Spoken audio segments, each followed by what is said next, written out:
میں جب آخری دفعہ اس سے ملا جنرل باجوہ سے تو مجھے کہتے ہیں ہمارے پاس ٹیپس ہیں تمہارے باقی لوگوں کی اور پتہ نہیں اور بھی کچھ ہمارے پاس فائلز ہیں اور کرپشن ہے,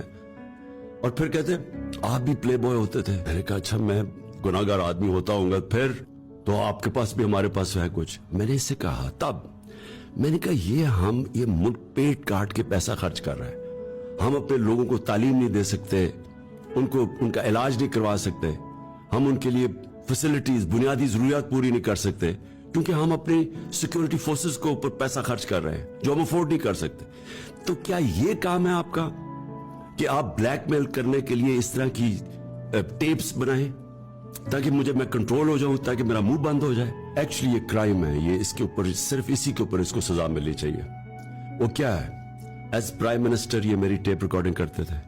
میرے پرائم منسٹر کے فون کو ٹیپ کرتے تھے اور پھر انہوں نے ریلیز کی وہ ٹیپس جو میری پرائیویٹ لائن کے اوپر, مثلا میرا کانورسیشن تھا میرا جو پرنسپل سیکرٹری اعظم خان, اس کی انہوں نے جو ریکارڈنگ تھی وہ ریلیز کر دی, اور پھر بشرا بیگم کی انہوں نے کوئی ریکارڈنگ ریلیز کر دی لیکن ریلیز صحیح بھی نہیں کی, اس کو ڈاکٹر کر کے کیا, یعنی ٹیپس کو انہوں نے ایڈٹ کر کے اور زیادہ سنسنی خیز بنا کے انہوں نے ریلیز کر دی. یہ ملک کا آرمی چیف کر رہا تھا. اب یہ سوچ لیں جس کے نیچے پاکستان کی پریمیئر انویسٹیگیٹو ایجنسیز ہیں جن کا کام ہے ملک کو بیرونی خطروں سے بچانا, وہ کیا کر رہے تھے, پرائم منسٹر کو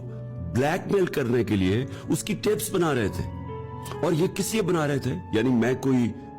فورن ایجنٹ ہوں, میں کوئی ملک کا غدار ہوں, میں کوئی ملک کے پیسے چوری کر کے, یہ جن چوروں کو انہوں نے NRO دلوایا ہے, میرا کوئی باہر پراپرٹیز ہے, میں یہ ملک سے پیسے چوری کر کے باہر لے کے جا رہا تھا,